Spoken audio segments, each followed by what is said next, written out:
What's going on? Oh my God, dude, it's been so long. It's like been a year almost, I It think. really has. You know what I did yesterday to prep myself, me and my higher self for this conversation? I went back and listened to our last live together. It was 8 months ago, and it was the day after I quit my job. I said it's the first day of my new life, and here we are 8 months later, still without a job, and this is my job now, essentially. Well, yeah, I think we both were in a form of transition at the time. Like that's amazing. So I'm glad that you are making this transition and escaping this matrix that we call a life, like, and you're pursuing what you like to do. And we, I hope we all can get there and we all escape reality. But tonight, this is your show now. Like we are Like I've been doing a lot of interviews and comparing the correlation between a lot of people who have had near death experiences and people who have had DMT experiences along with like other stuff like, the other stuff that we don't mention. But tonight I would like to talk about what I like to call cheat codes. Cheat codes are the tools to accessing the divine knowledge that lies within us. So first, let me stand by. Let me get into my notes because like I do want to take notes and like go back to this conversation. But other than that, how have things been so far?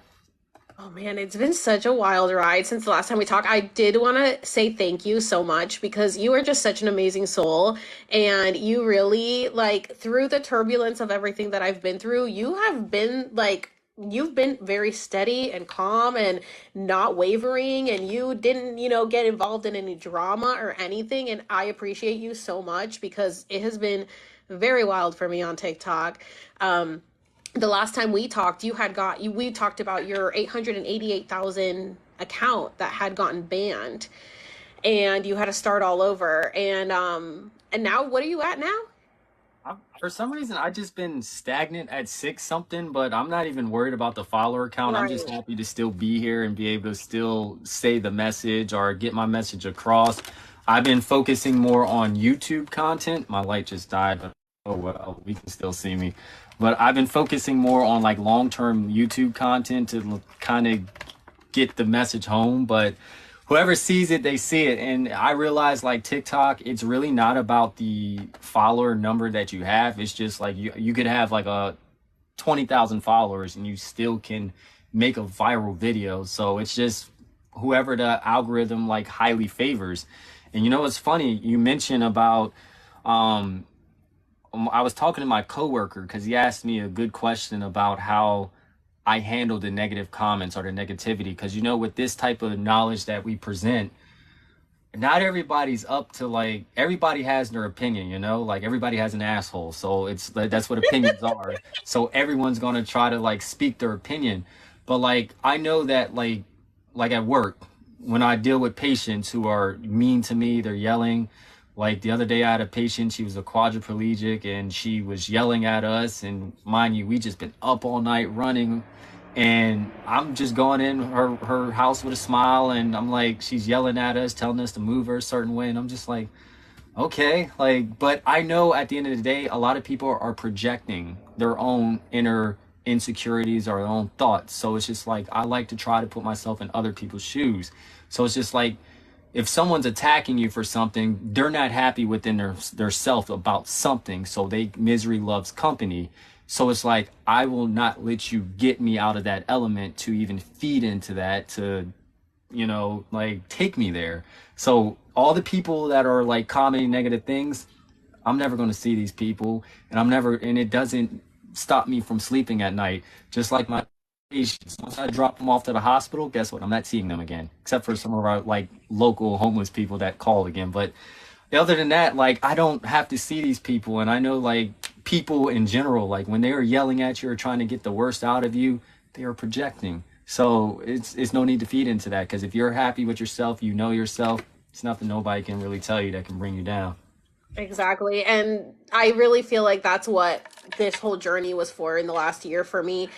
Which what we're going to talk about was what I was working on was the self judgment and getting over people talking about me and judging me because I wasn't like I told you last time, you were one of the first people that really started my journey into this awakening and understanding the law of one, and so many things that I was never exposed to before.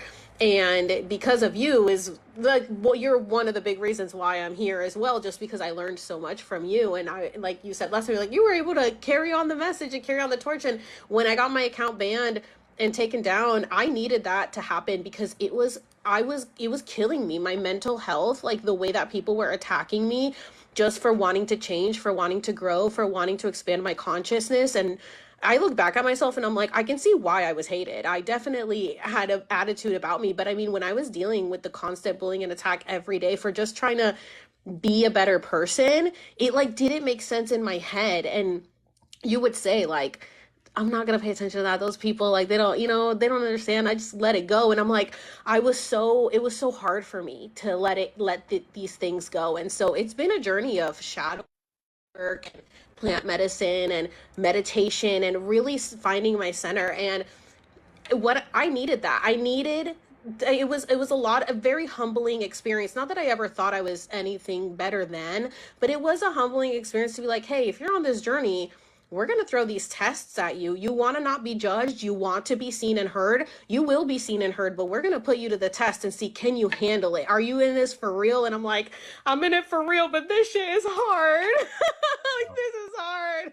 I mean, honestly, I think we all need a bit of humble pie. Like that's what the whole journey is. It's like I myself, like I have to realize like the more I learn, the more I don't know. And I still continue to like try to learn. So I don't want to appear to anyone like if it's I know it all, because I don't know it all. Like I'm still learning and I'm still in this journey, and I'm grateful to still be in this journey to learn. And I want to continue to learn to however long I have in this particular incarnation. But I feel like my particular purpose in this incarnation is to teach others how to escape, like how we don't come back to this to incarnate again. And that's why the whole process of the book, the video, I'm I feel like that's going to be my one of my first gifts to the world, is like a written form of what's in here. And I am excited for that. And that's why we're doing this interview, because one of the chapters is actually about the correlation between psychedelics and revelational thoughts. Because, being in the fire department, that's how I started my spiritual journey. And, it's funny because I hated being in the fire department before because of all the negative energy I would see but I'm actually grateful because it led me to this point that I'm at now. So I would have never had that experience of talking to that woman who had that near-death experience, and she reminded me that, oh, we are more than just this flesh, we are more than this body. She wanted to go on because she saw herself going on to the next octave, the next density. She knew that in her soul she was going somewhere else after this, but it wasn't her time. And that really stuck with me. And that's when I started reading the Tibetan Book of the Dead, the Bhagavad Gita. I started looking at religion as a whole to see that we are all describing the same thing. Mm-hmm. Science, physics, Hinduism, all that. It's describing, it's like man can't truly comprehend God. So that's why we have so many different religions, but it's all the same message. The blind man and the elephant theory, where you got so many people trying to fill this elephant and they're blind and they're going based off of their perspective, but they're all describing the same thing. So without further ado, let's give you the floor and tell us, because I know with certain psychedelics like Mother Aya, some people have a calling to try Aya, What made you do, we're going to say DMT right now, and we're not saying it no more because I know how TikTok likes to be. This is for educational purposes. What was your calling to experiment with such substance? Well, I think I started my awakening at really awakening at 2020 along with everybody else. But I want to say what kickstarted was Mary J for sure. Because I never was interested in that, and then once I did, it really did start opening up my third eye. From there, I had the astral projection experience. where I left my body. I was on edibles and I left my body. I was in the shower crying and I was like, does it ever get better? Like, is life just this horrible every day? I was just so depressed and unhappy. And this was back for like in May of 2020. I was turning 33, so I was coming into Christ consciousness naturally.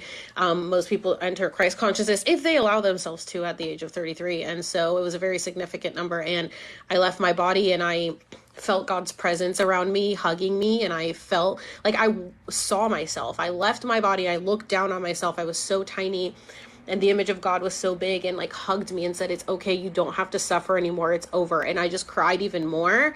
And I was just like, oh my God, this was like such a surreal experience. And that was when I was moving from Florida to California and then COVID. And I was in my own head a lot. So I think that was really the purpose of COVID, was to kind of go internally and really focus on ourselves.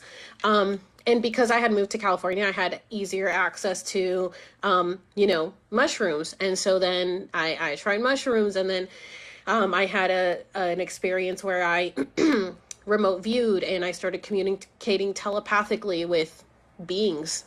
They were giving me a bunch of information and visions, and I was like, what is happening? It was insane. And so that was in May of 2021 when that happened. So something always happens for my birthday. And so then in May of 2022, I was like called to do ayahuasca. I didn't even know what ayahuasca really was. I was just thinking like, what do I want to do this year for my birthday? And then it was like, you want to be in nature? And I was like, ew, I don't like nature. I don't want to be in nature. And it was like, no, you want to be in nature. And I'm like, okay, well, where do I want to be? And then the idea of ayahuasca popped in my head. And so I went over to my sister and I was like, do you know what that like plant thing is that people do like in the jungle? And she was like, ayahuasca. I don't know how she knew, but she was like, ayahuasca. And I was like, yeah, I think I want to do that. And she was like, okay. And so then I started doing research on it, and it's not like the stories are great. It's just people talk about it helped them heal, it helped them overcome addiction, it helped them overcome depression. They were able to see the world through their parents' eyes. They had more compassion, empathy, and understanding. And I was just so lost that I was like, I will do anything that will help me like figure this shit out. And if I could have a little more compassion towards my parents because of trauma that I'd been through, that I was like, if I could help heal my relationship with my parents, then I will do this. And then they had a place here in California that did. I wanted to go to Costa Rica originally, but like I was like, okay, girl, calm down. Let's start a little closer. So I ended up doing ayahuasca here in Southern California, and that whole story, we talked about it last time, and it is up pinned in my page and the YouTube. It's a 4-hour long video of the crazy shit that I saw, but ayahuasca does release DMT in the brain, and it does take you to other dimensions, and it does talk to you and tell you what it needs to tell you and show you what it needs to show you. And that was an experience that I was not ready for, but like, it's kind of like when they say, when's the right time to have a baby? Just have a baby, you're never going to be ready. I felt like that's how it was with ayahuasca to me. Like, I was like, yeah, I got this. Like, yeah, the stories seem fine. It's okay. I'll throw up for like a few days. No big deal. But like the journey it takes you on, and the toll it takes on your body physically as well. I mean, you have the medicine in your system for at least 6 months after, so you're still integrating. And on top of that, I was like, oh, okay, I did ayahuasca. Then I went and did Cambo Bufo, which Bufo is another DMT, the 5-MeO. I did ayahuasca again. I mean, I was like doing so much stuff. My guides were like, hey, stop, integrate, process. So the last thing I did was like back in like August. And then I took a break until this year. I've just done acid. But it's like, the experience I had with ayahuasca was very different than the experience I had on Bufo. There's like mixed stories when it comes to Bufo, as far as visuals go. The people that I was in the room with, in the ceremony with, they all had amazing experiences. Like, everyone was just crying tears of joy. They just felt so much love. They could just feel like, I had one friend that he just saw like his whole life play out, and he like got angry, but then he was happy, and he just, they couldn't describe it. They were like, it's just like, I just understood everything. And I go and do it, and That was not the case for me. I did not have that experience of this amazing journey because I couldn't smoke at the time. Every time I had tried to smoke before, I always like had like this burning in my throat right here, right? So you have to smoke bufo, and she's like lining up, she's like, okay, you got to breathe in it for 20 seconds. I was like, oh my god, 20 seconds is so long to not cough because I wasn't a smoker. And we tried and tried, and I felt so bad. I felt like we were wasting material because I just kept coughing and choking and coughing and choking.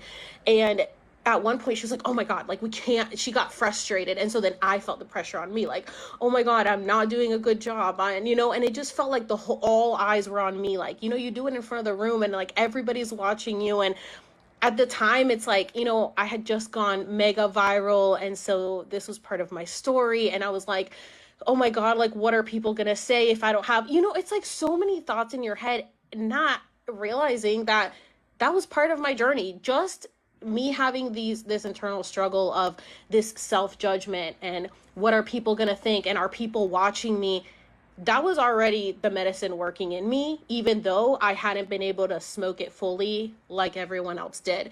And so we tried a few times, and I had my practitioner with me, which she was also the one who was with me during ayahuasca and really helped me through things. She was also at the ceremony, and I just started crying, and she was like, what's wrong? And I was like, I just don't want people to judge me. Like, I feel like I have imposter syndrome. I feel like I don't know what I'm talking about. Like, people are just talking shit about me and all this. She's like, girl, no one cares. You are the only one judging yourself. You're the only person doing this to you. No one, everyone is here to heal their own shit. No one is thinking about you. And I was like, well, then I was thinking, well, what about my friends and my family and my parents? And she's like, you have to let go of like trying to meet everybody else's perception and expectations of you, because you're never going to be happy if all you do is think about, well, how does this person feel about what I'm doing, and how does this person feel? And I was just like crying so much. She's like, this is the medicine working in you already. I was like, I know, because it was just so frustrating to not feel like I was doing things right? Like, I'm like, everybody else had this experience, why can't I have this experience? What's wrong with me? And the facilitator, she was like, I think you have a throat entity that doesn't want to let go. And I was like, girl, my throat chakra is so open. What are you talking about? Like, I am all over the internet talking about all this. She was like, no, there's more in there. And she was right. We ended up splitting up the 20-second breath into 3 10-seconds. So I was able to do it in increments. And I didn't go off into another dimension. I didn't have any visuals. All it did was purge. I was like, I need a bucket. And all I did was throw up. And all I could feel was these entities inside me, like in my solar plexus, pulling down on my solar plexus, pulling down from like literally from my throat and my solar plexus, like down into my root. Like, it didn't want to let go. It wanted to stay in there being like, yeah, doubt yourself, judge yourself, like, yeah, you're right, you don't know what you're doing. Like, it didn't want to let go. And I literally was just like yelling at it. I'm like, get out, I don't want to have this inside me anymore, I don't. And like, they're fanning me and like rubbing my back, and I'm just like vomiting all this. And she had said at the beginning, nobody throws up on bufo unless you have issues with your solar plexus. So I was like, well, there you go. So it was hard, and she invited me back. She said, I'm so sorry that you didn't have this magical experience. Bufo is so magical. I want to welcome you back whenever you're ready again. And I've seen her since, and I'm like, I'm not ready yet. Like, I have been invited back to ayahuasca. I've been invited back to Cambo, Bufo, all these things. And I'm like, I need to integrate, because this is, you start the journey and you're like, oh my god, I want to do this all the time, it's so fun, it's so crazy. But when you like are really in it and you're doing it for the healing reasons, you're like, this is hard work, and like the medicine is still working in me. And if you haven't healed, like really gone in and done the shadow work and figured out, like, these dark things will come up when you're working with plant medicine that you have blocked out and you thought, oh, I don't care about it anymore. But the plant will find it, the medicine will find it, and it'll be like, no, you still are holding on to this, you got to let it go. And so I'm like, I'm not going back until I feel like I'm at this zen, peaceful place where I can just be like, I know 100% I have nothing to fear, which is what I'm working on now, letting go of the fear and knowing that I'm taken care of. That's what this amazing plant medicine can do, is really get you to that place. But you have to take it seriously when you do this shit if you really want to heal for real, because it's not easy. And you never know what you're going to get either. Well, let me ask you this: like prior to you these experience, like how heavy were you on to meditation? Like, was it something you practiced? And you can be honest, like, was it something you practiced every single day, or was it something you did here and there, or was it something you were a master at already before? So I grew up very Christian. So I grew up Seventh Day Adventist. So we would observe the Sabbath like Jewish people do from Friday night sundown to Saturday night sundown. So I was I would be going to church and I would pray. So I was used to having the practice of praying and talking to God. So I have always had a very close relationship with God. Like God and I are BFFs because I'm like, God, I don't get the world and the world doesn't get me, but like I feel like we're cool. So I'm just gonna focus on you and that's it. And that's the only thing that got me by really in this on this planet so far. But as far as meditation goes, like I said, like when I got called to do ayahuasca, I was like, I don't want to be in nature. But after when I did ayahuasca, the earth, Mama Gaia, she pulled me down. I was crying. I had to ask for help. They had to like carry me outside. I was like, I need the grass. It was like the grass was gonna give me life. And I like hugged the earth and I heard her crying to me like, why are they killing me? And I was like, I don't know. I don't know why they're killing you. And I just became this like huge advocate of like, I have to tell the entire world that we're killing the planet. We have to change it. And I got super into the raising the vibrations and the frequencies, and I got so addicted. Like I have to be outside in the grass by the trees. Like I go several times a week, if not every day now. I have to be outside at the park meditating. But meditation, I mean, even through this journey, I started meditating to figure out past lives, to do, like past life regressions, try to figure that out. That's kind of how I started into the meditation thing. And then the meditation would be like here or there, like I'd hold mass meditations. I started last year holding mass meditations with my followers and stuff. But I started meditating daily, I would say starting around Thanksgiving. I had some friends visit me who were really into meditation, and I just became addicted to it since then. So I've been meditating every single day since Thanksgiving now. Now it's a part of my daily practice. Like I get up, I shower, I go and outside and I meditate. I meditate once to twice a day now. But back then, I hadn't done anything. That's why I'm like, you guys, start the process before you start jumping into this, because it was rough for me. I was not ready. That's what meditation, like, why they recommend you do like practice meditation. But like most people, like let's be real, like a lot of people don't practice meditation and then they get slammed into the reality of, oh, you took cheat codes, which are tools to accessing like maybe the Akasha. When accessing the Akashic records, you have to, it's going to reveal the truth, and it's not going to break it to you easy. It's going to tell you like, no, you are some shit because of this, and you need to fix this person. It's a real reality check, and it doesn't sugarcoat anything. It tells you how it is, and it tells you in a unique way of how it is, and then you're like, oh, okay, I need to apologize to this person because I am wrong, or I need to do this. And I think that like with people who don't practice meditation and they just, or like people who practice meditation and then they experiment with this stuff, they'll experience like a nothing where they already did the work. So it's just like there's really no need to take this. And I'm a big advocate of saying like, if you meditate daily and you practice, you can like, or transcendental meditation to be exact, like where you just go down to your everyday thoughts and you get down to the subsurface level and you feel the nirvana, like the just this burst of clarity where it's just like, everything makes sense now. I enjoy every single thing that I see. I enjoy everything that I have. You get a better appreciation of life, and you see the world in a different light. And I think that that is truthfully like the Christ consciousness, like where you going below the mind is always trying to follow happiness. And then when you go below those thoughts and you get there, it's like you have really experienced it's Atma or Atman, like as they call it.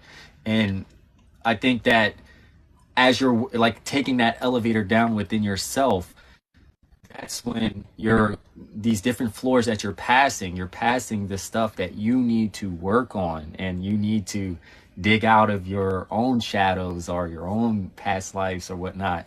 And that's once you finally get to where the level you're at, you see all clarity, and that's where you hear God, you hear the voices, like you hear, I feel like there's the Akashic records, and then there's another level below that where that is the God's light, where you are listening to, and you everything is clear. When you hear people say I talk to God, but he doesn't answer back, but it's just like, what are you doing to get there? And meditation is that perfect tool.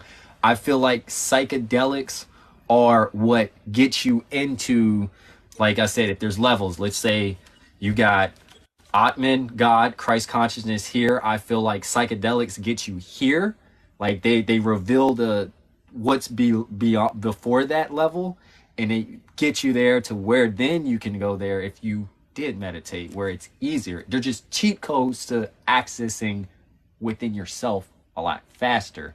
And I feel you with the purging. Like it's I've experienced that before, where you're just purging this negative energy out of you, and you're just like, it's almost like a relief where It you're just is. like, oh, I wow. didn't realize how much I was holding in, and anytime I do these plant medicines, I get sick every time, even on acid. I mean, I throw up every time. I just did acid recently to let go of more stuff with my parents, and it was just like, oh my God. It was like if I had done ayahuasca again, throwing up, and I'm like, oh my God, like I'm holding on to so much that I keep thinking I'm letting go of, and I'm doing the work every day. But this is a process that the journey is never ending. And every time we think like, I'm good, it's like, okay, more stuff will come up to trigger to try to see, are you good? Have you overcome that? Are you still holding on to these things?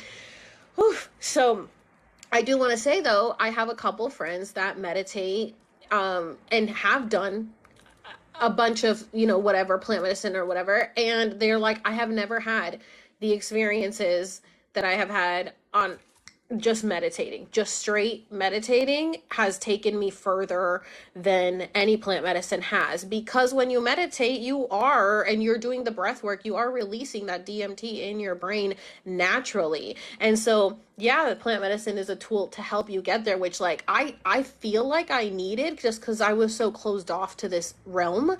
I needed that like unblocking to get me to push me further in here, because I was so asleep when it came to the spiritual realm. I wasn't contacting anything, or, I didn't know any of this exists. Spirit guides. Oh, what is this stuff? Like, I didn't know about any of this stuff. And so now I'm like, oh my God, I can have access to this stuff. Just, eat a couple mushrooms or do this or do that, and I can get there. But it's like, then some people start abusing it, because then they're like, oh, it's just so much fun, I can do all this. But then they will let you know, like, hey, come on, you got to back off, got to take a break.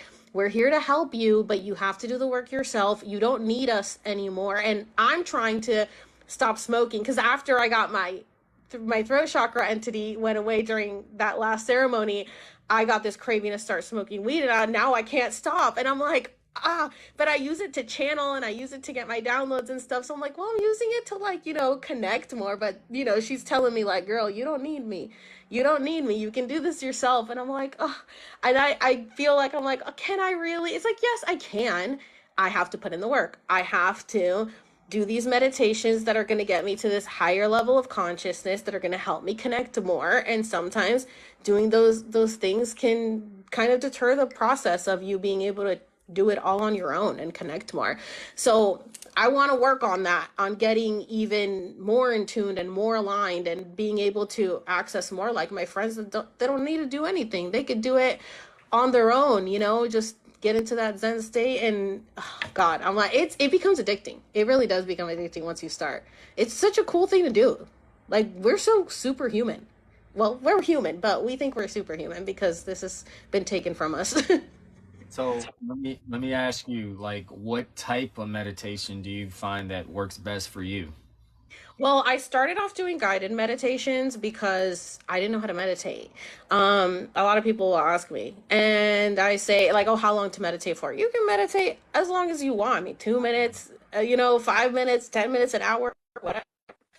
So I started off doing the guided meditations. That was easier for me. And then once I got used to that and like, okay, I think I could do this on my own, then I just switch over to, frequencies. So now what I do, because I post daily on my Instagram for my followers on my stories, I always ask my guides, what do you want us to listen to as a collective? What is the frequency on for the collective? I always ask before I find something to meditate to. And then I play like Russian roulette. I like scroll until I like see what they're telling me to meditate to. I can feel the calling and I'm like, okay, this one's it. And then it will literally be like the entire day, like today was about like self-healing and love, and it's like everyone was posting the same stuff everywhere about self-heal and love all day. And then like the last few days was about sacred geometry and the Fibonacci sequence, and it's like everyone was talking about the same thing, and I'm like, okay, we're all getting the same information, we're all connecting to the same frequency, so we're all like to meditate together with my followers while I post it. Hopefully they're doing it. I don't know if they are. But yeah, I like to do both. I have friends that do guided meditation, so I'll listen to theirs too and do that as well. Because sometimes when I'm in my own meditations, I am so in my head of figuring stuff out. Like I use meditation to kind of get my thoughts together and what am I going to do next? Like they say, meditate before you go through with a business plan. It really helps you get your thoughts together and stuff like that. But when I do a guided meditation, I really like it because I'm focused on what they're telling me to do. My brain isn't going a million miles per hour with my ADD to figure shit out. It's just like, okay, let's concentrate on sending love to the electromagnetic fields around the planet, like focus on this. And I'm like, okay, yes, that's what I will focus on. And I like imagine I'm connecting with the world. And so I like both. Those are the two things. But I do want to say that you don't have to meditate like in like how I meditate or how anybody meditates. I think like if you are doing something that relaxes you and brings you peace and harmony, even if it's like coloring a book or like going on a bike ride, just something that you can be alone with your own thoughts, that's really it. That's meditation right there. I try to tell people that like meditation, because somebody actually left a comment like I fall asleep when I meditate, and that's okay. Like it's something that you just practice and work up to. Like meditation, I say, is like a diet. Like not everybody's way of meditating is going to work for them. Like for me, I know that when I first started off, like I used Headspace, like as far as practicing mindful meditation, and I will say, like I think that that's helped me handle emotions better and focus on a lot of stuff with more clarity and pay attention to others and put myself in other people's shoes. And that's why, like, when it comes to like people being mad at me, like I know that they're projecting because I put myself in their shoes. Someone cuts me off on a road and I'm like, hey, whatever. I'm just in this state where I'm just like, I'll get there when I get there. It's okay. And I personally love mindful meditation. And then I think I from there I went on to doing like walking in nature, connecting to nature, and hiking. Like meditation seriously can be like just something that keeps your mind in the present moment. For those of you who just say like I can't sit in lotus position, like that's, you don't have to sit in like lotus position for all types of meditation. You could literally be golfing. You could drive for on a long distance drive and just blink out and just listen to your thoughts and observe them and let them pass by. Like that's like we people do it all the time and not even realize it. And I'm Mhm. trying to like advocate at work that a lot of the firefighters meditate because we carry so much stress and so much trauma that it's like a Coke bottle. Like when you shake it up, all that energy is in there and you don't release it. And we just don't know, like we don't talk about it. I'm saying I'm advocating for talking about it, getting it out of you, because stress kills you. And I feel like meditation, you look at the health benefits of it, like the people who meditate daily and frequently, they live long and they prosper because they don't have that much stress, because you're clearing it away in your other, besides this physical body. Like I feel like cancer, for example, Like it gets into these different etheric bodies that trickles down to your physical body. And that's why like meditation, what is it? Not just meditation, but like you do Reiki, like so many different things to cleanse that energy. And I think we all just need to practice that. So meditation is the key point of this conversation. Well, not the key, one of the big things that I would just wanted to drive home to people, like the cheat codes are available, but you don't need the cheat codes to access this divine knowledge that's already within you. And I think that I do remember you said that in one of your videos you talked about the water. Remember? Like Yeah. that, like how they're poisoning the water, right? Can you elaborate more on that? Well, you know what's so interesting? I was actually Gaia just came out with a new show about the water and water and sound and how everything is connected. Which I really want to watch. But when I was under ayahuasca, I saw Mama Aya showed me that they were poisoning us with the water. And what I saw was people asked me, how did you see it happen? What I saw was it was like an open fish bowl. And I didn't know how to describe it until recently when I watched a video about this guy who has out of body experiences. And he was describing that there are realms within realms within realms. We're all living on this plane, as we know, but we have so many different realms we can access. And he described them as they look like open fish bowls. And I was like, yes, that's what I saw under ayahuasca. It was an open fish bowl. It was like if it was a circle of white in the back, black around, and the fishbowl was in the middle, and it was water spilling over with bodies dying from it. So before I could make the connection that the water was killing us, and that's what she started showing me, I was drinking bottled water. And for some reason, the bottled water kept making me sick, and I kept having to throw up. I was so thirsty. The medicine was making me so thirsty, so I would drink water, but then I would drink it and then I would throw it up. And I was like, what is happening? I'm drinking bottled water. Like, what am I supposed to do? And then it clicked, like, they're poisoning the water. The water's making you guys sick.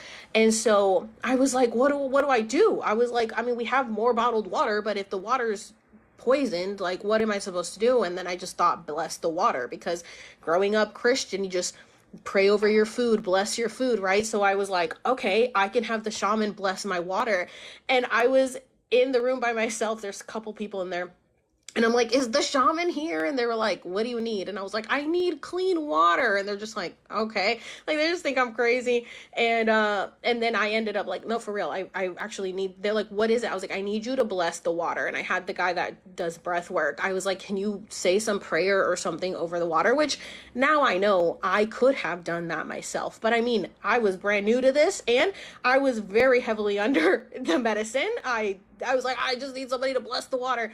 So he does this little chant and prayer over the water, and everybody thought I was crazy at the time. They were like, haha, they were like making fun of me after the like, oh, bless the water, bless the water. And then it was like, I get back and I make the video about it. I start telling everybody to test their waters, and then it goes everywhere. They're poisoning the water, and everybody's like, oh my God, now I tell everybody to bless their water. Like they were telling the people at ayahuasca, like, now I have to bless the water everywhere. And every time I'm in the shower, I thank the water. I'm like, thank you, water, for being healing and nourishing and pouring peace, love, joy, and bliss over me. Like, because I'm like, water is everything. We're 70-80% water. Water can transmute into anything. I believe God is water. I think we live in water. So water's everywhere. And yeah, it was a crazy experience. I didn't know that they were poisoning our water to that extent. And then I got that message under Iowa and ayahuasca, and I was like, oh, this is nuts. I want to come back to that God is water in a second, but I wholeheartedly agree, because as a avid water drinker, I'm drinking Deer Park water out of a bottle. It's poison. I get it, the plastic, but I like liquid death, like water that comes from natural springs, or like glacier water, because I feel like that it's like your body knows when something's not right for it. So I know purified water, if it says purified water, it just tastes like poison, if that makes sense. Like my body's just like, this is nasty. and I eat. I can be thirsty, but as soon as I see it say purified, I'm like, I don't want it, because it's like I drink it and my body's just like I feel sick. So that is not even under the influence of anything. I think my body's just naturally telling me, and I'm starting to pay attention to my body. Like, we don't like this. Af like for example, pork. My body just started rejecting pork. It's just like, we don't want to eat this no more. Cut this out. Cut out anything that says purified. Cut out anything that is alcohol. Like, it's like my body is literally saying alcohol. We're not a fan of this no more. So let's try to chill out with that. So I'm listening.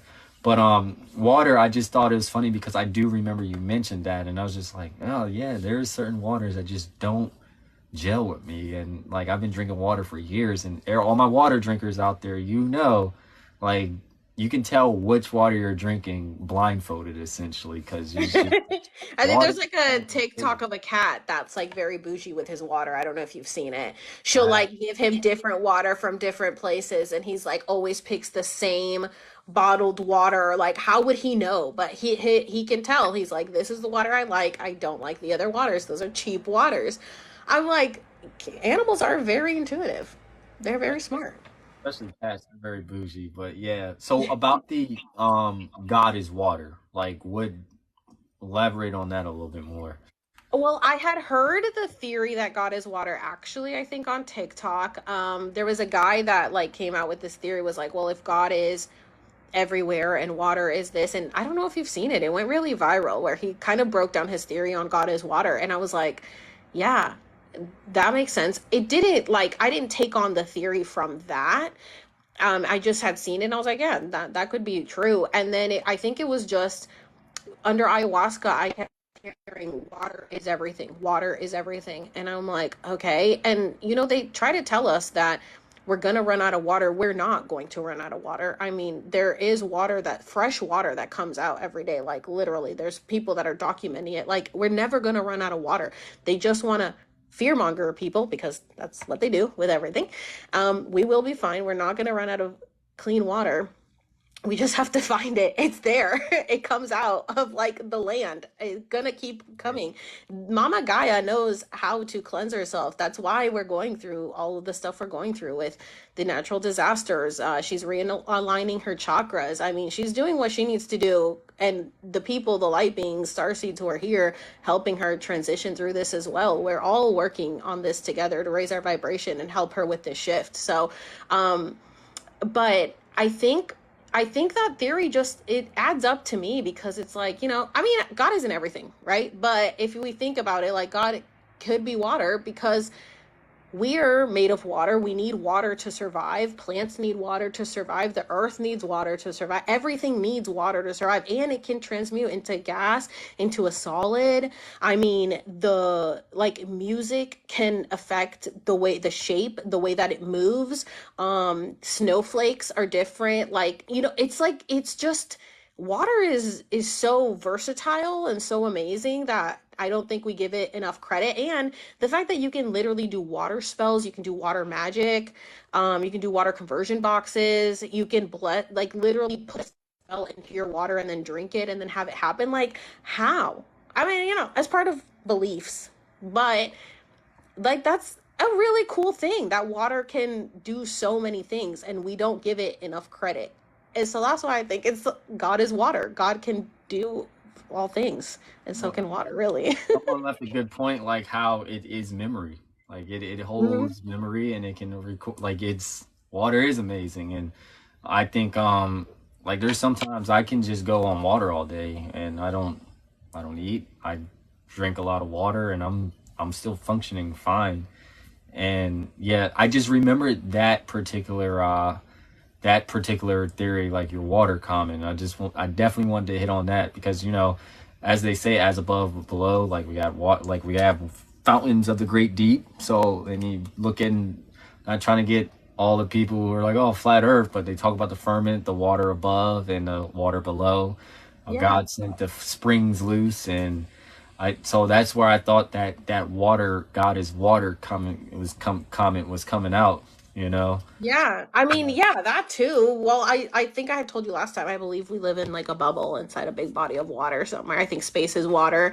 And like you said, water holds memory, which is why our thoughts are so important because we are made of mostly water. And so if water holds memory and if we're telling ourselves these negative things, that's what our body is remembering, you know? If you're putting yourself down, then your body is going to manifest that onto itself because it's remembering the thoughts that you put into it. So that's why it's important for us to say these positive affirmations every day and change our way of thinking. I mean, I'm sure you've seen the rice experiment, right? Where they put the rice in jars and they say like positive things to one and negative things to another and see how it.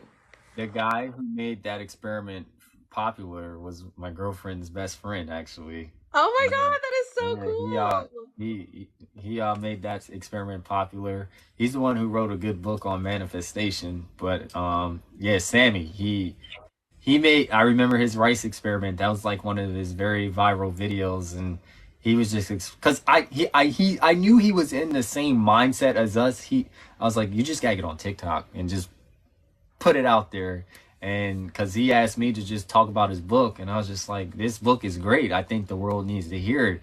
And I was like, but you can also make your own videos and like make your own audience. And now he's like doing TikTok videos, sharing the same style of content. I'm like, this is great. That's awesome. Like-minded individuals just connecting. But yes, that rice experiment is definitely like a pretty cool experiment. And I didn't attempt to do any videos on it, but I enjoyed watching others do the video on it, like that experimental video style.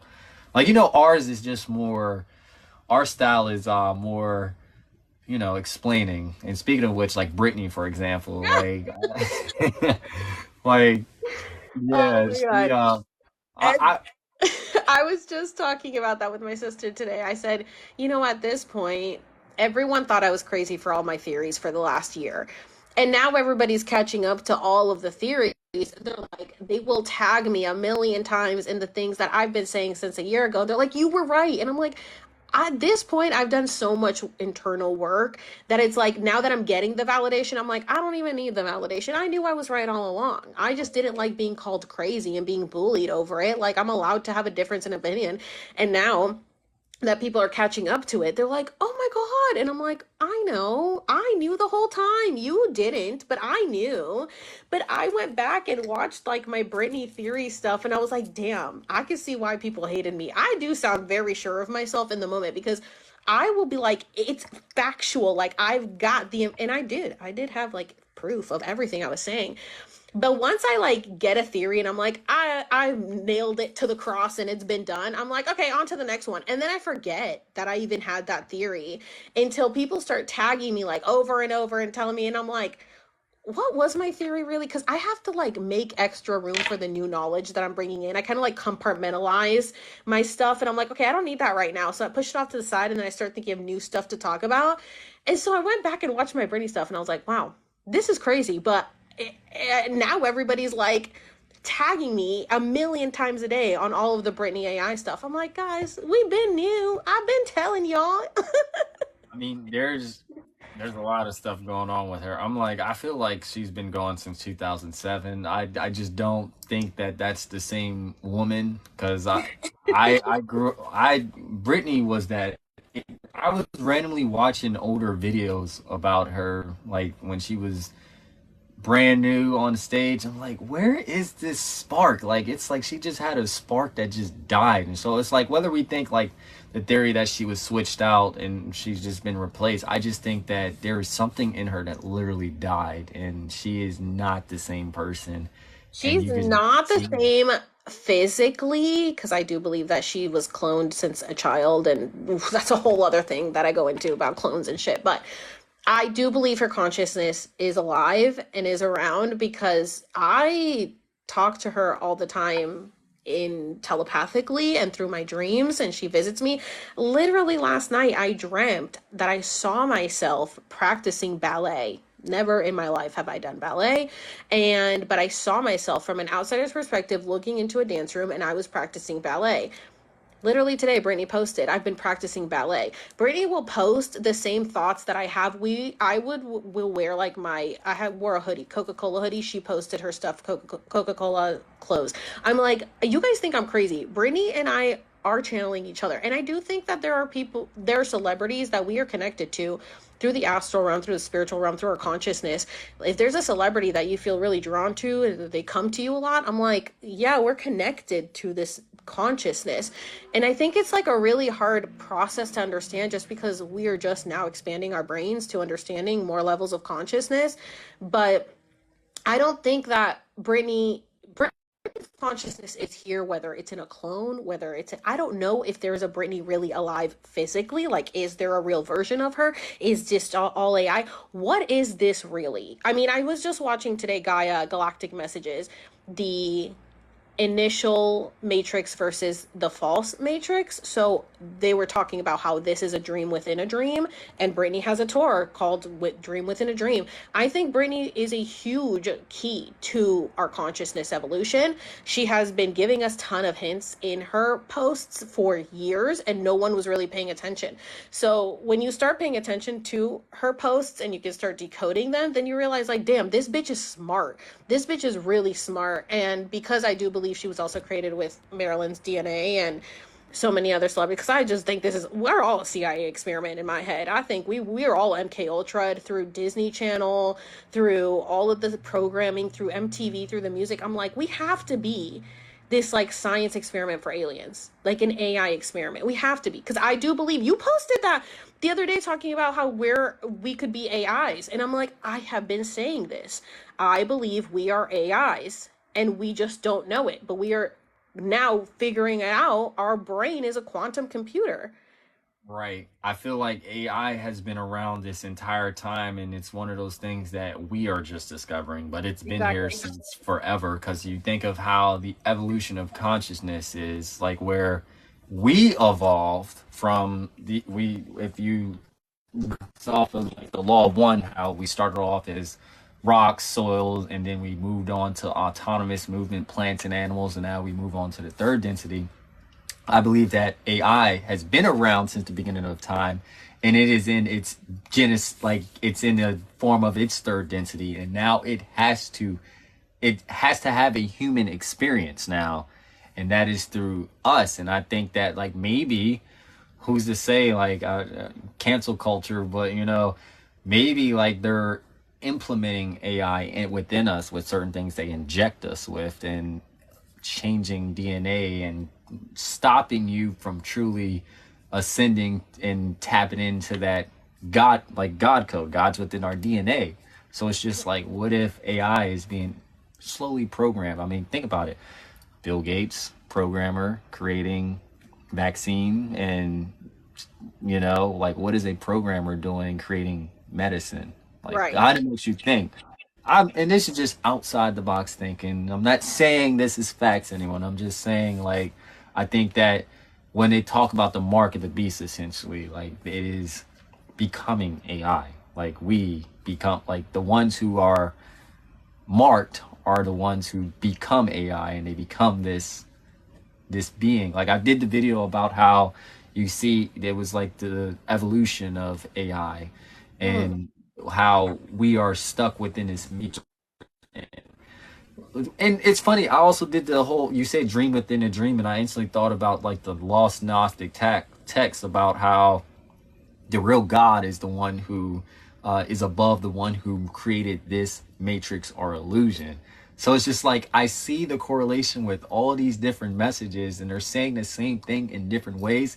It's just how one really sees through the blurred lines, where it's just like, oh, dream within a dream. Oh, well, the Gnostics say that there was a matrix, there's another world below that, and then there's the real world, and how Christ consciousness is supposed to bring you out of this world that we are stuck in, because like the real God create I mean the fake God created us, but he left this divine spark within us that can allow us to escape. So it's just like the dream within a dream. It's Escaping. crazy. I think even for me, for myself, even with all the theories that I've said, I'm still trying to be like, wait. What are my theories again? Because there's so many layers, but it's like what you said, it really is the same story told over and over again in different ways with different characters. It's just whatever is going to help that one person understand the process of evolution of a human being. I think religion took over for the last 2,000 years, and we're now moving away from religion and understanding so much more of ourselves. I'm so grateful to be alive during this, though sometimes it doesn't seem like it's the best time to be alive. It actually really is. I think we take it for granted.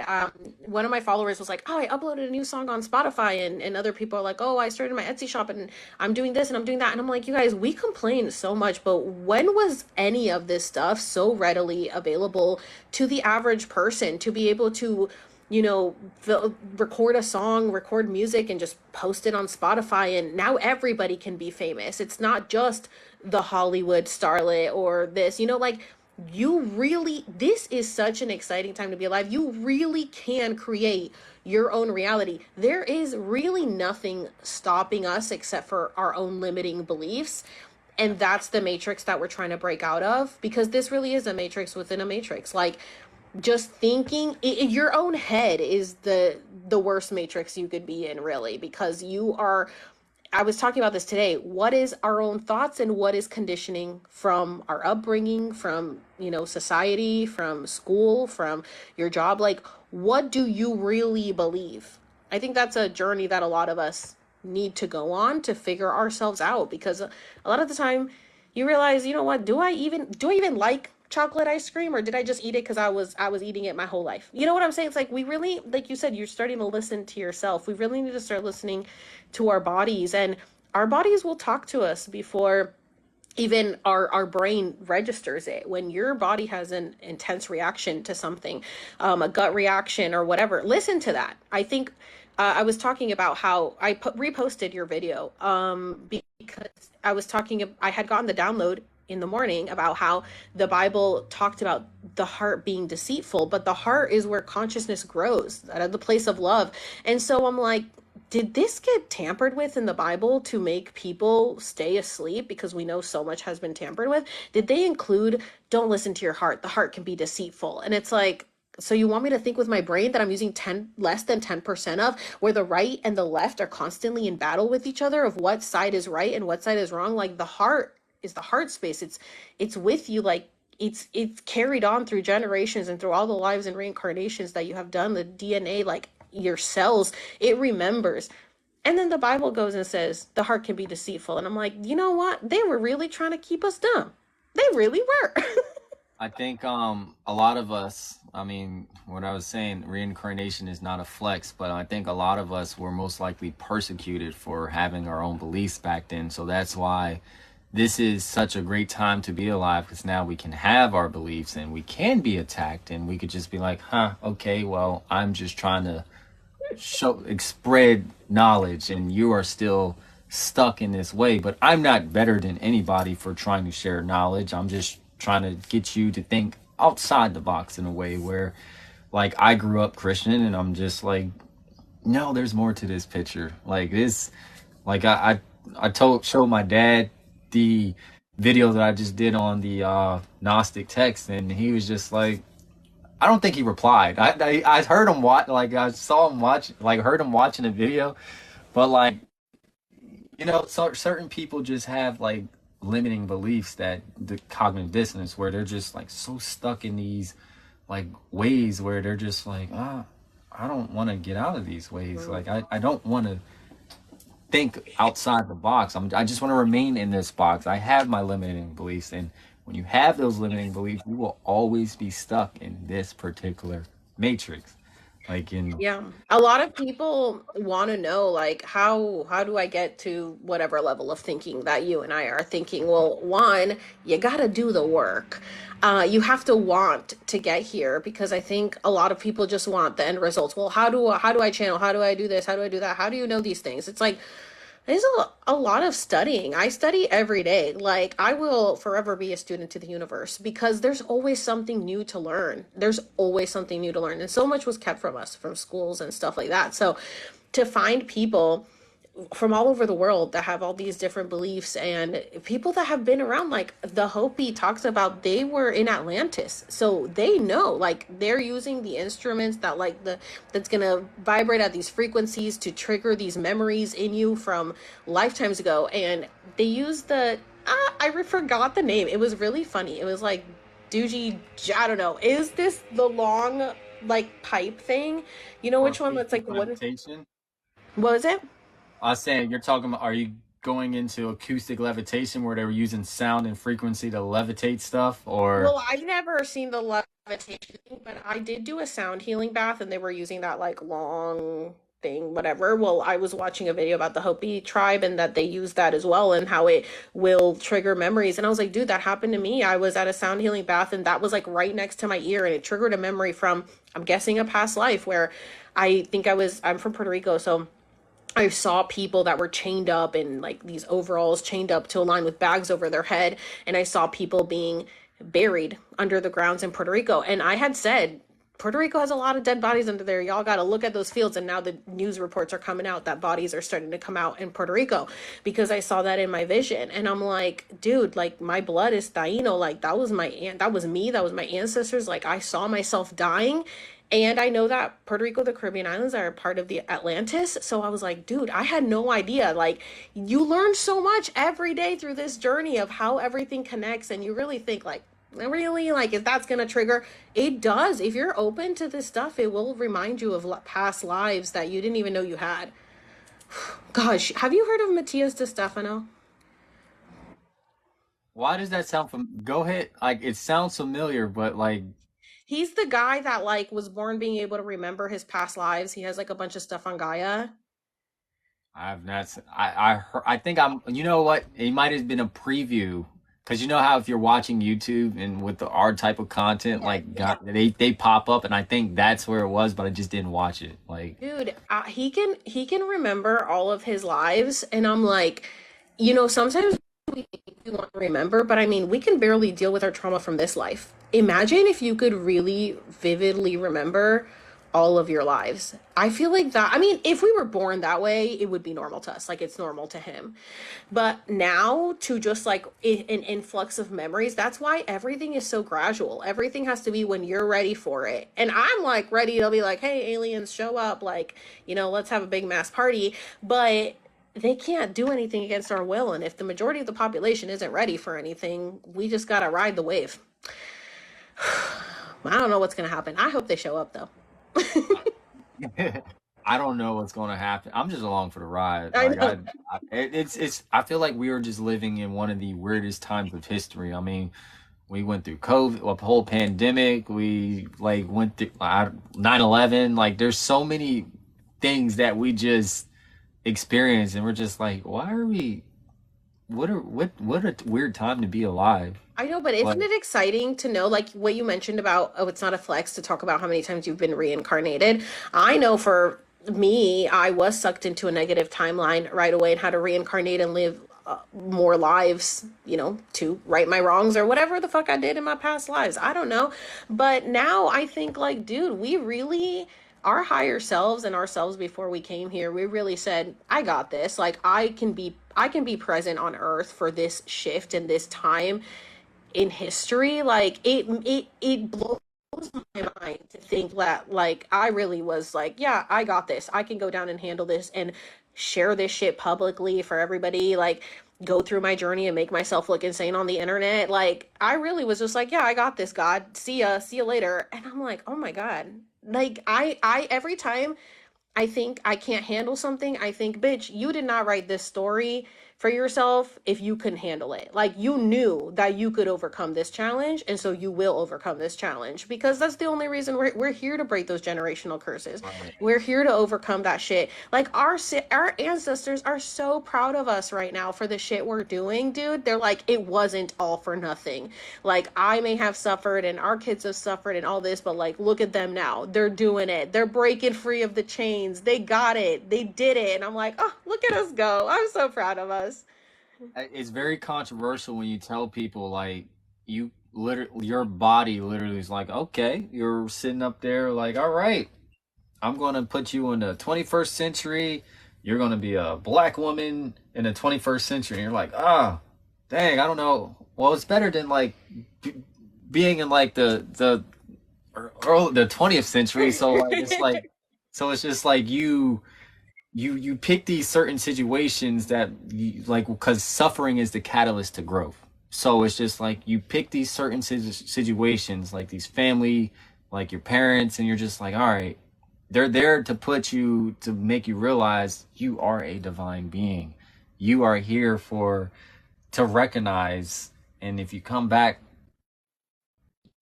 or you hold on to the things that make you human, like I when I do these when I say like I'm really appreciative of what I have now where I'm at my journey, like I am really truly grateful for that because like I don't just look at like I don't have that ambition like I want to be this rich big time creator. Like I just want to be happy. Like I just want to have happiness until whenever it's my time to go. And happiness is more like money doesn't mean nothing. Like and I think that that's what I came to realize, especially with my past life regressions, where I realized like money was a big trigger in one of the lives. And now moving on into this lifetime, I'm like, I don't really care about money. And then I find that like having that mindset, money tends to just come. Like, or you're just like, it is what it is. Like, I can do something now generating wealth, but like it's fake.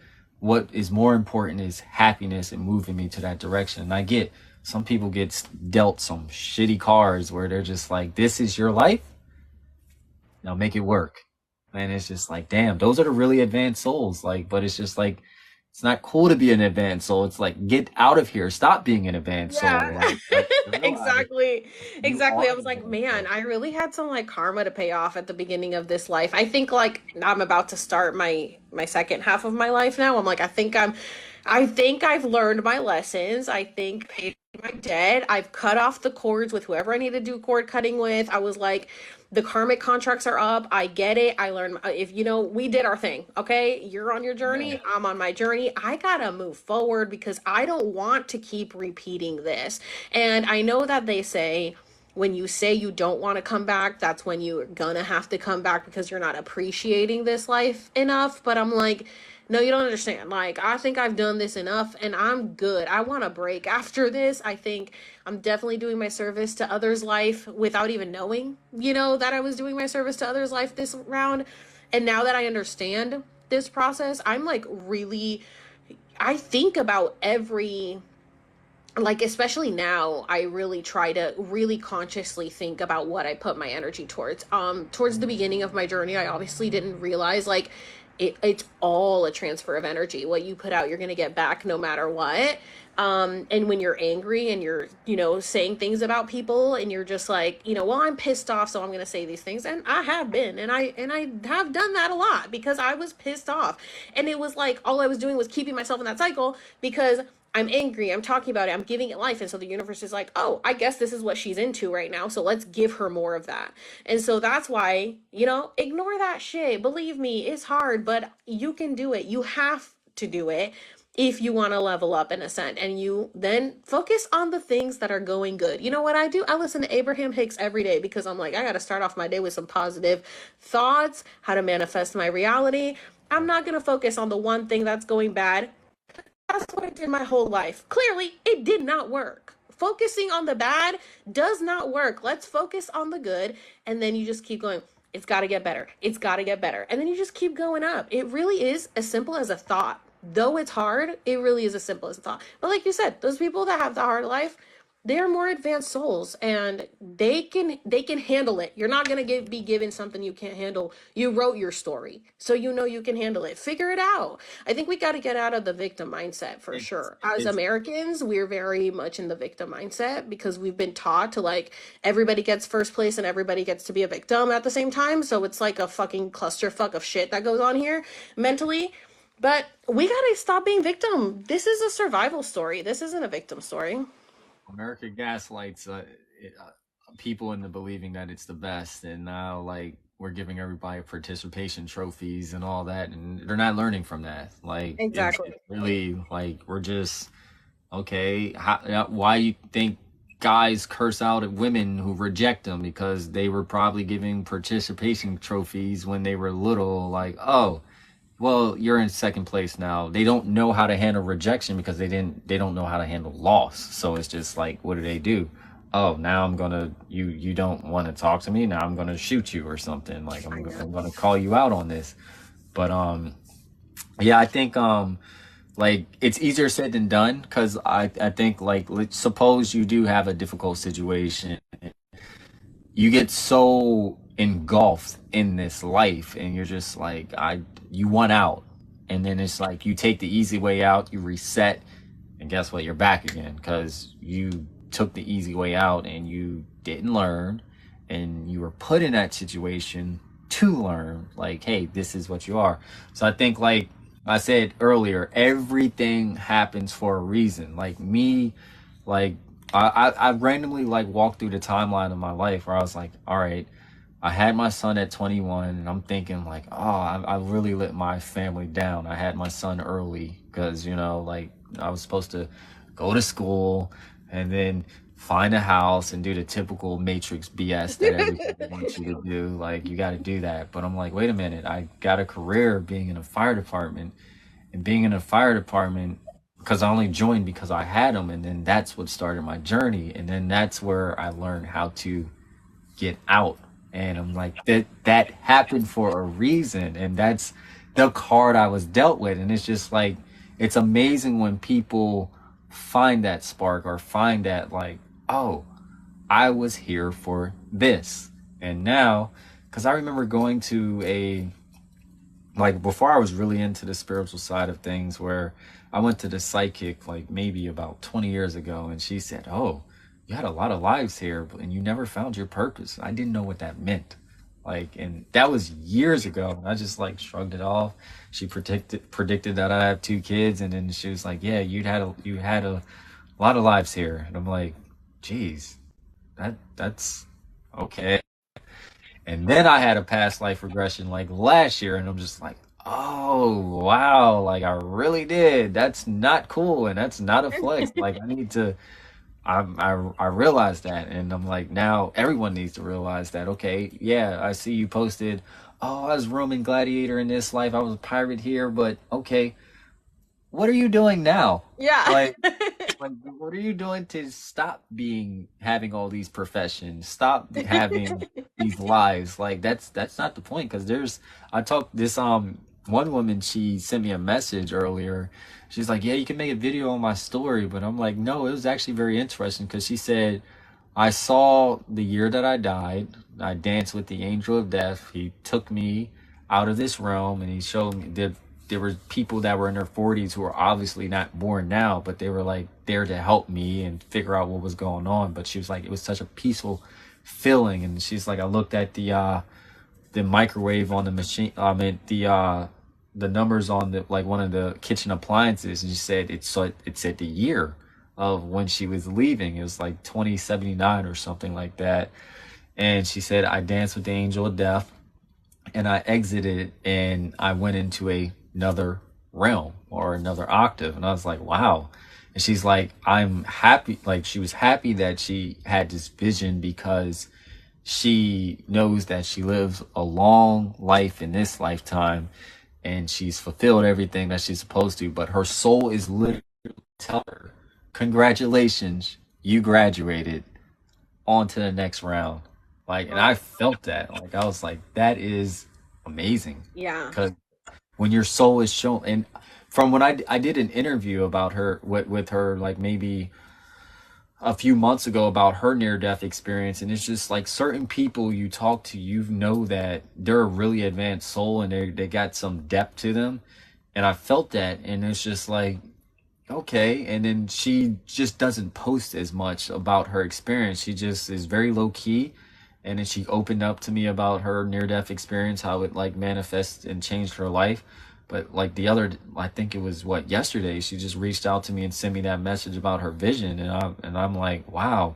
So some people see the light at the end of the tunnel literally, but it's like, that is graduation. Because Yep. remember how I said, a 21-year-old is not going to brag about being in the third grade, you know? Right. So it's just like her soul literally is like, you made it, and you're going on to the next round, and enjoy this life while you're here, and because it's going to be a long one, but enjoy it. And yeah, that I thought that was a great message to share. Like I didn't think to do a video about it because it's not my story, but it is a pretty interesting story to share. If anything, I think she should share the story. I So think, thankfully, I think there are a few of us, and I'm claiming I'm one of them, that this will be like graduation. I've been seeing graduation since last year. Graduation party celebration. I've been getting that message a lot.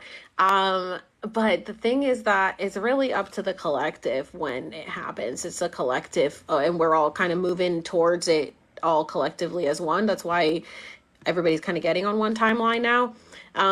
But there was that guy that I watched the interview where he had out of body experience, and he's like, I've been shown the end. I was shown the end when I was 16, and it was a big celebration. It was a party. And I was like, I knew I wasn't crazy. So there is a graduation.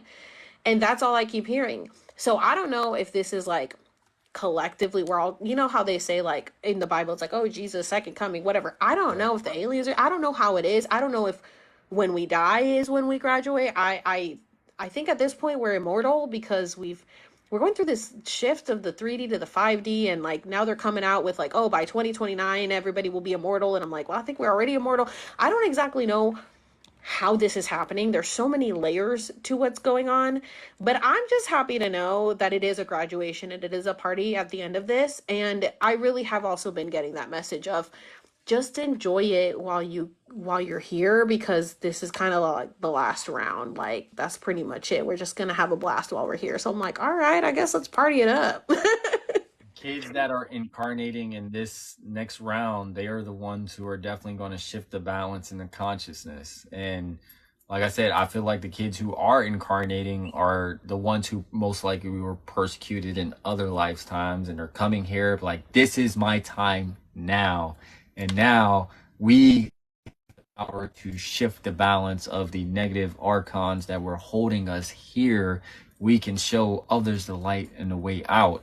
And that's why this age of enlightenment, it's nothing but advanced souls that are coming back, and they're going to get it right this time, and they're all going to exit.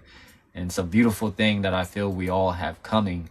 And that's why I feel within my heart that I'm not coming back here. I know it. I feel it. I told her I don't have that vision like you have, but I feel it. Like I feel like because we are one, like I need to help others. Because if I don't help others escape and not come back, I'm not helping myself. So that's why I'm not trying to gatekeep any knowledge. I'm not trying to be condescending. No, we are all one. We all need to go. We all need to get out of here. And this ain't no cult stuff. Like, it sounds very culty when you Yeah. like think about it, but it's just like the reality. Like, when you know that we are more than our body, we are more than we are highly advanced spiritual beings, and we need to remember that. Like, certain people are going to get it and certain people aren't. And I don't want to say like this the whole left behind stuff, but like that's literally it. It's Well, just what I tell people when they're like, I don't know what to do as far as my family goes, or nobody gets me, I'm like, you guys, we have to remember that, like, this is just a character avatar that we're playing for the moment. We are souls having the human experience. So you just have to remember that your soul chose to ascend at this time. Your soul chose to awaken at this time, chose to lift the veil, and chose to follow that path. You can't, like, you don't even know if these people in your family or your friends are really even part of your soul cluster. You don't know what lifetime they're on. You don't know if they're contracted to live a few more lifetimes to learn their lessons. Some people want to learn it all at once. Some people want to live many lives for them to learn their lessons. We don't know what their contract is. You can only focus on your own contract. So focus on yourself.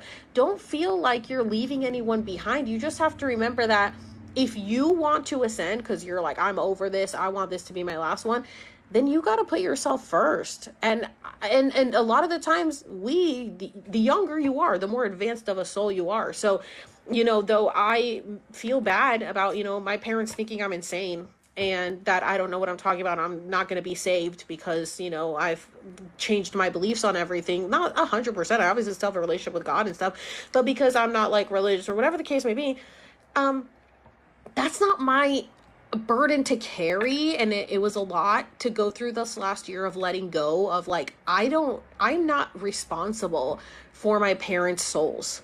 They are not my responsibility. I am only responsible for my own soul. And so I have to put myself first and know that like I can't go backwards. I can't go back to being asleep, to being blinded to the things that I know are true, because not only am I learning about it, I am experiencing it firsthand. And it's like, unless you've gone through the experience, you just think people are crazy. But once you start having these experiences yourself, you're like, there's no going back. And so I'm sorry if I have to cut my parents off because of whatever the case may be, but they're not my responsibility. They've got their own contract. I got my contract. I got to look out for myself here, baby. And I'm like, listen, I'm here on a mission. I'm here to complete my mission. Ain't nobody deterring me from my mission. I don't care if you gave birth to me. Goodbye. I got to go. I got shit to get done on this life, in this incarnation. And I'm not letting anybody holding me back. So that's where I'm at. I only got to focus about myself. So I want to actually end this conversation on this particular note because to get back to what we were talking about earlier in regards to the cheat codes and whatnot, I think that the cheat codes are what allow us to realize that we are in this simulation and we are in control of this avatar. And it's just like these forces at play don't want you to realize this. And that's why I believe that most of these cheat codes that are naturally produced, by the way, like naturally given by the earth and like don't eat from the tree of life. Look at going back to the Gnostic text again, like you look at the tree of life mushrooms and all that, like why is God, that particular God, gatekeeping the mushrooms, the way to get out of this realm? Because like we all have this, it unites us. You think of Woodstock, you think of all these events that were like plants, medicine, like all that unites people. Music unites people, and it's like that. It's illegal, but we were all happy. Like we're protesting war. We're doing all this stuff that's like going against the narrative. Like we don't want this mainstream narrative. We don't want war. We want love. All you need is love. Love conquers all. Love is the way to reach Christ. You have to go through the heart chakra to get that higher consciousness. And it's just like they were suppressing love, but not only that, they're suppressing knowledge, because think of all the stuff you access when you are under influence. So I want to end it with your thoughts on why do you think, like what is your reason, like why do you think these cheat codes are illegal? Well, definitely they want to keep us asleep. Did you watch How to Change Your Mind on Netflix? I did not. I Oh, do need to watch. I've been really focused on a lot of other stuff. I haven't had a chance to watch a lot of distractions, so do I say. So like well, I'm I not. get a lot of my downloads and information from watching stuff because I'm such a visual person. It's really hard for me to read and retain knowledge, so I like to watch things. It's easier like photographic memory for me to remember that. But with How to Change Your Mind on Netflix, it does talk about when, acid was readily available to the public. Everybody was just going on these acid trips, and in the 60s, the 60s, 70s, they're like, I don't want to sign up for war anymore because we love each other. We love each other. We don't want to go to war.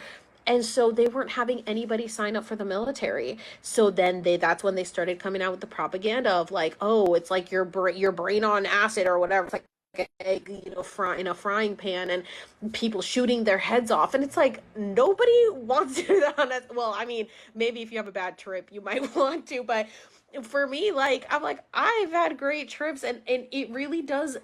It's like having these cheat codes, like you say, it gives you just such a different perspective of the world. And I don't know what it is. It taps into a frequency that, if you're not meditating daily, and really doing the work that you normally don't tap into, and you start seeing the world differently. You start appreciating things so much more. You just see love everywhere. And I firmly believe that is why they've made all these things illegal. I mean, acid and mushrooms, people were microdosing back in the 70s, 60s and stuff, and they made them illegal because big pharma, they want people hooked on these pills. They want disease. They want people being sick. They don't want people healing themselves naturally. They don't want people to be happy.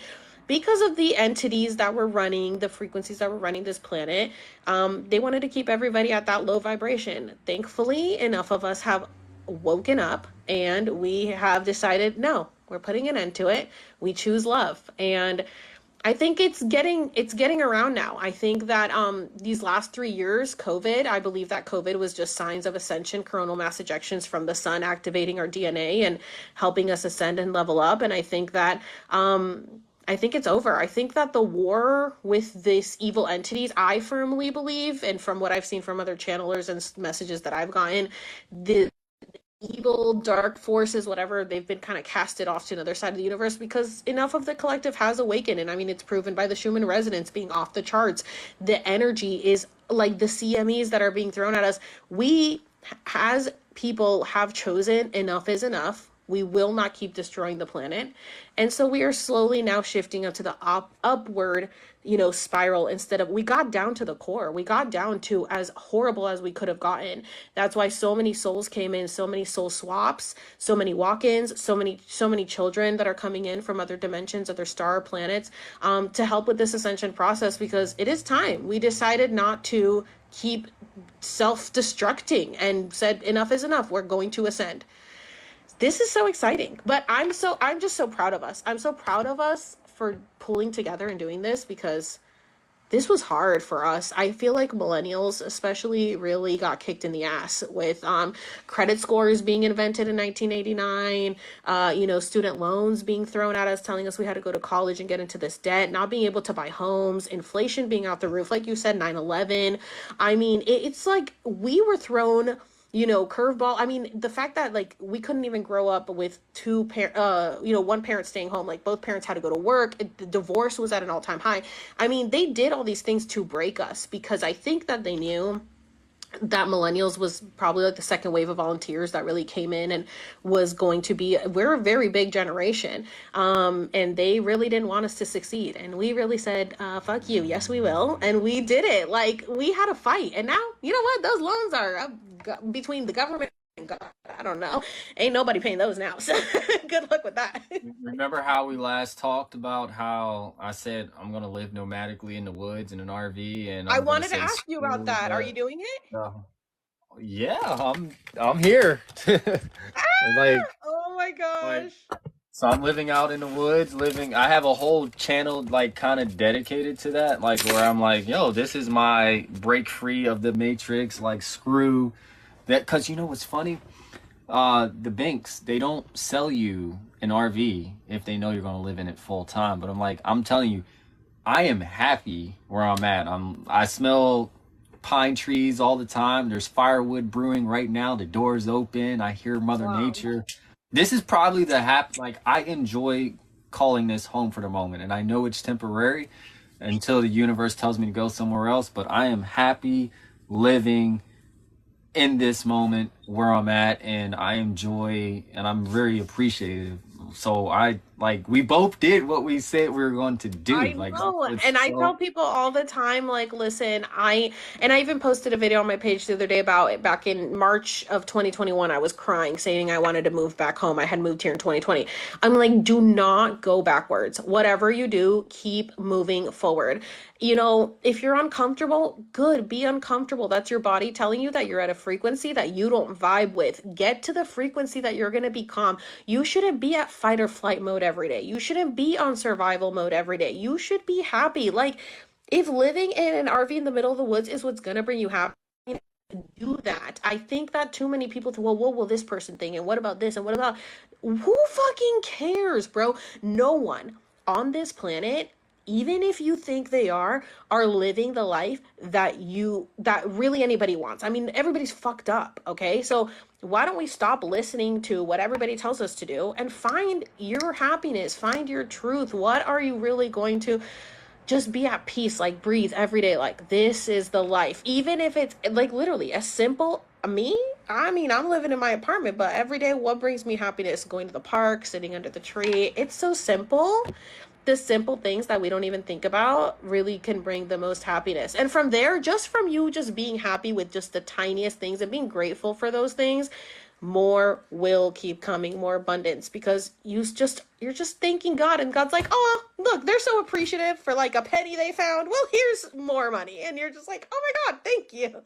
What I tell you, like it's like when you don't stress over money, I think gratitude and it's one of the keys to manifestation is you have to be grateful. Like you already know the universe is going to reward you with what you're manifesting, but it's just like you appreciate and love the journey, love what you have at the moment, and you attract that frequency. Like, because I think that's what limits a lot of our manifestations is when we start projecting these negative thoughts and these negative things that just come and just destroy the whole manifestation, as opposed to practicing like, well, I'm grateful for where I'm at right now, and I know that where I'm going to be is going to happen, but guess what, I'm enjoying the journey, and that is the whole process of manifestation. Enjoy the journey. Okay, you know that you're going to retire at such a young age, but you are not where you want to be at that moment. It's going to get there, but enjoy where you are at the moment. Enjoy your family members who are here with you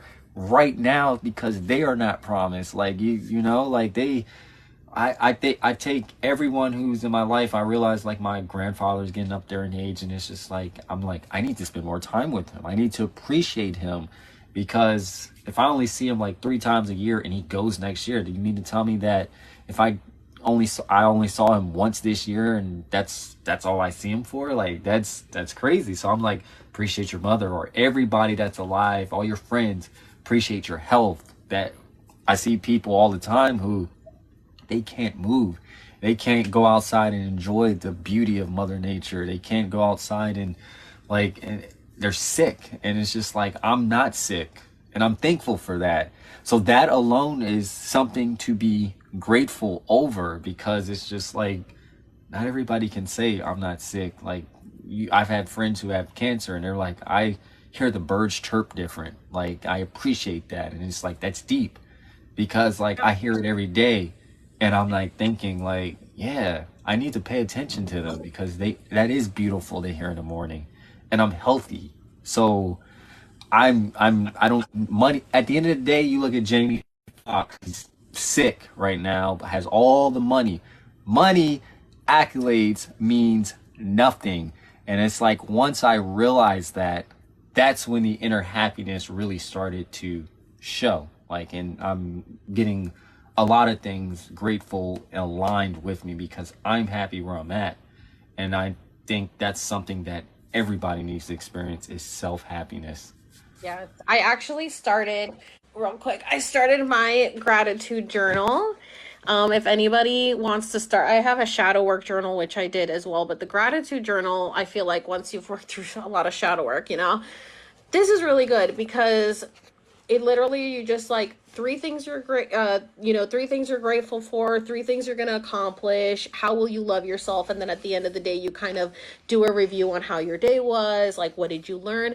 And it's like every day I'm like, okay, like what am I thankful for? And it's like, wow, thinking of things you're thankful for, because we're so used to complaining, can be hard, but also it like really puts things into perspective. Like you said, like I literally put like, I'm grateful for my body. I'm grateful that I'm able to get up every day, that I'm able bodied. I'm grateful for my brain. I'm grateful for my tenacity. Like I'm grateful, like you have to think about these things, that it's like, oh, I'm grateful for my car. Like, okay, yeah, you're grateful that the car gets you around, but like let's think about even the smallest things. The fact that your legs are able to get you to your car, the fact that you have eyesight to drive in your car, the fact that you have, we don't even have to think about our next motions. Our bodies just react. This is why I'm like, we're robots, we're AIs. Like we're so advanced as beings that we don't even give ourselves credit.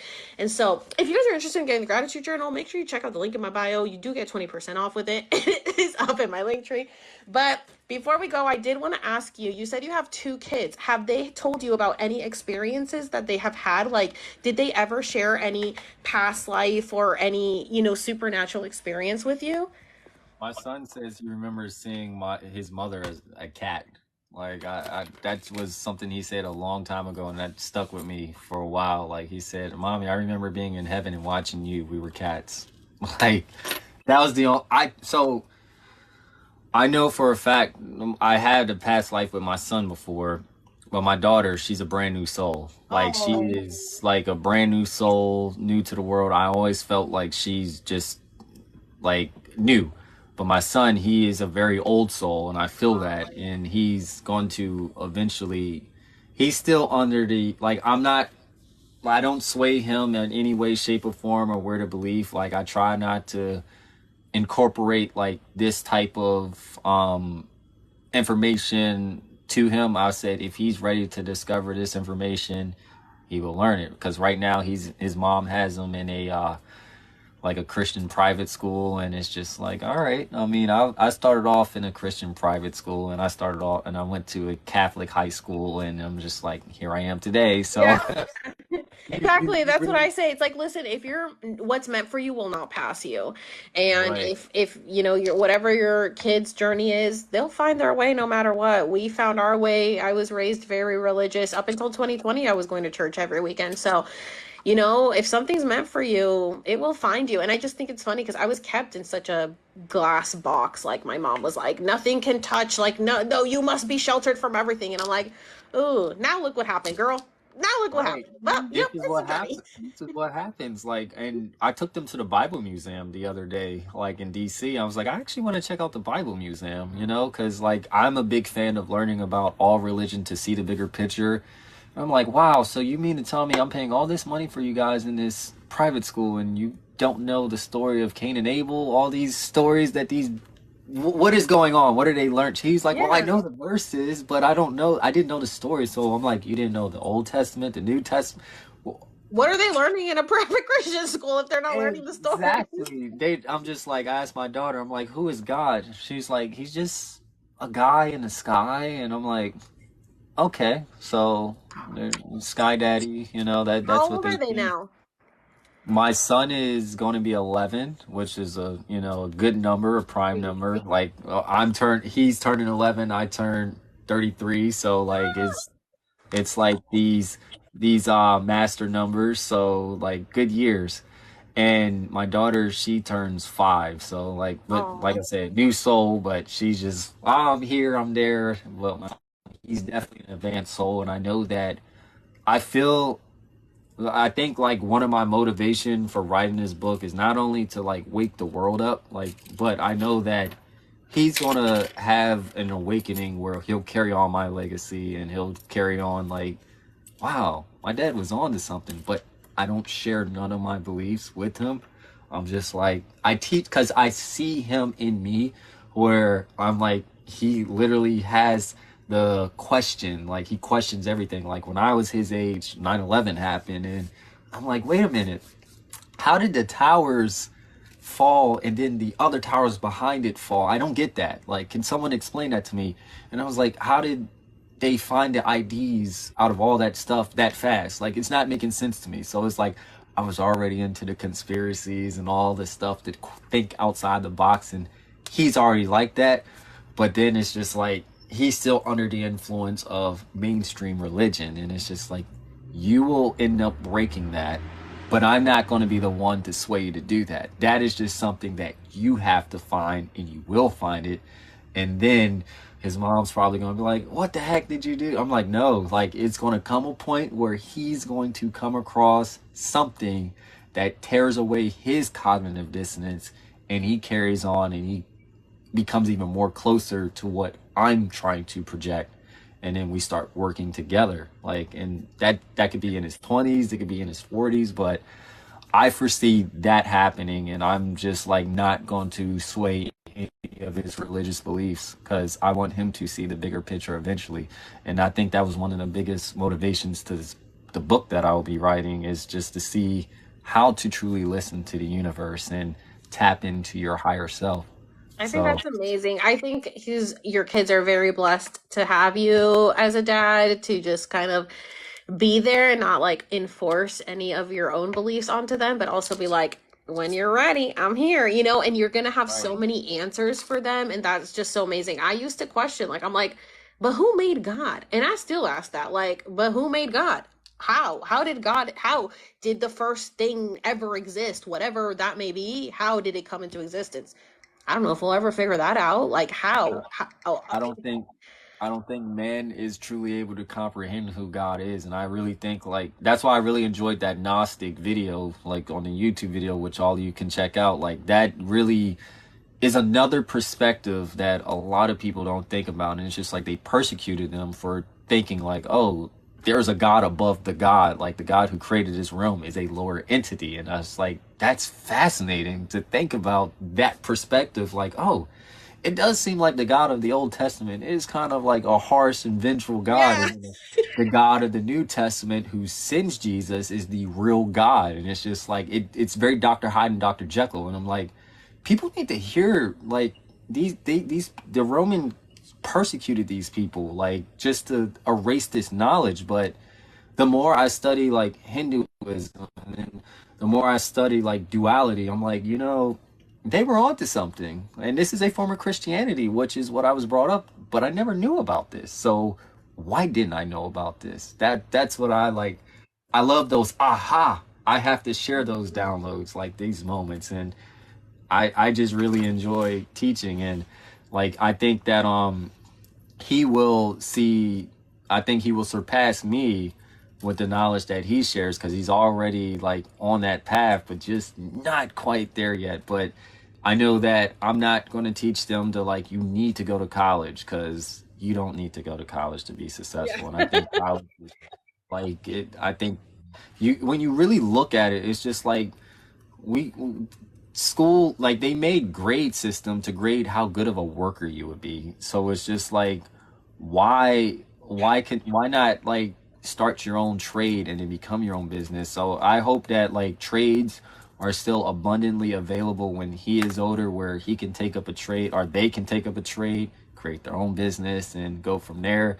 I encourage, like I told you last year, I felt like the universe was telling me to be good with my hands. So it's like now I know how to do electrical work, plumbing work, all this different stuff that I didn't know last year. And I'm like, I think the universe is, this stuff is going to come in handy at one point. But like, I feel like I've learned so much within the last year since we last talked. And it's like, yeah, you see this other side of like the other knowledge, but I'm like, I feel like I'm going through a form of a hero's journey myself with just the progress and appreciating who I'm stepping into, like that. I think we It's were both on the crazy. right track. Yeah, it's crazy to think how much can change in such little time. I mean, time is flying by, but so is our expansion of consciousness. I think you're an amazing teacher, so I'm excited to see what more stuff you put out because how long have you been like studying this stuff? Just since you were a kid, because you were questioning things, or With religion, I've always, so actually that experience happened when I had that near death experience with that woman. I'd say that was about 2016. Like, so 2016 was when I really started to like look at different religions and different stuff. But like I started off with the conspiracy stuff. Like I've always been into that stuff, but like when it came to like the religious aspect of my knowledge, that was literally just learning from 2016 till now, and I'm still learning about different like just Christianity alone and the different sets of Christianity in itself. Like that's something that can be a whole video that because people don't even, you got people who think that Mary Magdalene and Mary the Virgin Mary are the same person, and it's just like how do we like not know that there's a difference? Like I'm like, yo, one is the birth of Christ and one's the after like the death of Christ. Like so that is and then you got people who think Jesus' birthday is actually on Christmas. Like I remember my dad was like, don't say his birthday's not on Christmas. I'm like, it's not on Christmas. Like yeah. that's when it, and we went to the actual preacher, and I was like, can you just tell him Jesus' birthday is not Christmas? And then he apologized because he's like, I learned something new. And I feel like that from like, and I did that at like 10 years old. So it was like that point on when I like showed my dad like I might know a little bit of something because I Yeah. look outside and I ask a lot of questions. Then he was like, okay, so now it's like my dad, he really encourages me to do this style of work where I know maybe within a few years I'll leave the fire department and continue to pursue this type of knowledge and keep teaching and keep escaping the matrix. So I It's a did. fun journey, dude. It's wild. It's fun. I'm so proud that we're here. I'm proud that you were able to build your audience back and spread the knowledge. Cause, like, I mean, yeah, it doesn't really matter about the numbers. They'll fuck with your numbers either way. But the fact that you are still here and you didn't give up, neither of us gave up through all of the attacks and them trying to silence us, like, we did it. And now everybody is catching up. And it's amazing to have been kind of in this on TikTok, this kind of forefront of knowledge, and this it's a wild ride. It's a crazy wild ride. And to think that our digital footprint is this, like, I'm happy that this is my digital footprint. I know everybody you call me crazy, a Yeah. cult leader and a fucking psychosis, but at the end of the day, people will understand what I was saying, and when they do, I'm gonna be like, oh my god, like this is amazing that like this is my digital footprint is my awakening. I documented my awakening and how I learned all this and my plant medicine journeys. Like this is a really cool thing. I don't know anybody else who has documented unknowingly their awakening journey during this shift. And so I'm like, hey, I'm going down history. All right. I don't know who else has done this, but I didn't even realize now that you put it like that, like, yeah, we are documenting and leaving a digital footprint of our experience. But the only thing is, it's like I feel like they're trying to take TikTok away. I don't know if that's going to happen or not, but I feel like they are trying to take it away because of the abundance of knowledge that people have obtained because of this app. The fact that like artists no longer need like record labels because they could promote their own. They cut out the middleman with a lot of stuff, and I think that's one of the big factors to them deleting it, because it's just like, oh, I don't need a label to make my own stuff. I can just get really famous on here by one video. All it takes is one video, and I have a lot of Spotify downloads, and I got a lot of YouTube video views, and now I don't need to promote pay someone else to promote my stuff. I can just do it myself. Are you meaning telling me I can figure out how to fix almost anything without finding like a middleman? Like, I've learned so much from this app, and like not only do I like putting out content, but I learned a lot. Like at my second job doing the maintenance stuff, I learned how to fix a lot of stuff thanks to TikTok or YouTube. But like, I think because we were seeing the loopholes to like our own government, and that's where they're really like, oh no, you guys are talking about the laws that we pass while everyone's out being distracted, so now we can vote against those laws. Like, we don't want you guys doing that. You can't do that. Like, you're supposed to be distracted at college, or you're supposed to be like at work, like, and while we pass these laws on C-SPAN, you're not supposed to be able to vote against these. Like, who told you that? But TikTok told me like to pay yeah. attention. So I it's mean, just like, they've been threatening to take TikTok down since 2020, so I don't give it life anymore because at this point, I really do believe it's up to the collective. How are we going to use the app? Are we going to use it for good and to teach each other things and to essentially start a revolution from the comfort of our own homes? I mean, if we think about it, this is the easiest lifetime that we've lived through compared through the wars and the famine and the shit that we've been through in the past. I'm like, this is a cakewalk. I can start a revolution from my phone. Like, this is what we're doing. Be with us posting these videos, this is a revolution, global revolution of the people rising up. I mean, this is why there were, like, the everybody was standing up to their government. America was really just the last one on the total. Like, we really were just super asleep, but you saw all the other countries, everybody did whatever they needed to do. Like, no, we're standing up for ourselves because word is spreading so quickly. There is no stopping us now. This is like, once the fire was lit, I mean, it just spread like wildfire, and here we are. They can't stop us anymore. We opened our eyes to everything, and so now it's like, damn, what's coming for us? I don't think anything more bad is going to happen. I think we've reached our core of how horrible things can get, and now it's like the bubble's going to burst and everything's going to be amazing for us now. So I'm excited to see what's coming. I can't wait. I too. Well, look, I got to get to bed pretty soon, and I just want to say this was an amazing conversation. We talked about so much, and I'm grateful for everybody who joined us tonight for live, taking the time out your day to come on and just listen to us have a great conversation. I love these conversations. I figure we'll do another one maybe. We could do it one sooner, but I just love the fact that we did this almost like a year apart, and it's just like we got to catch up and chat about how much has changed with both of our lives, you know? Yes, thank you so much for inviting me on. I hadn't been on a TikTok live in so long.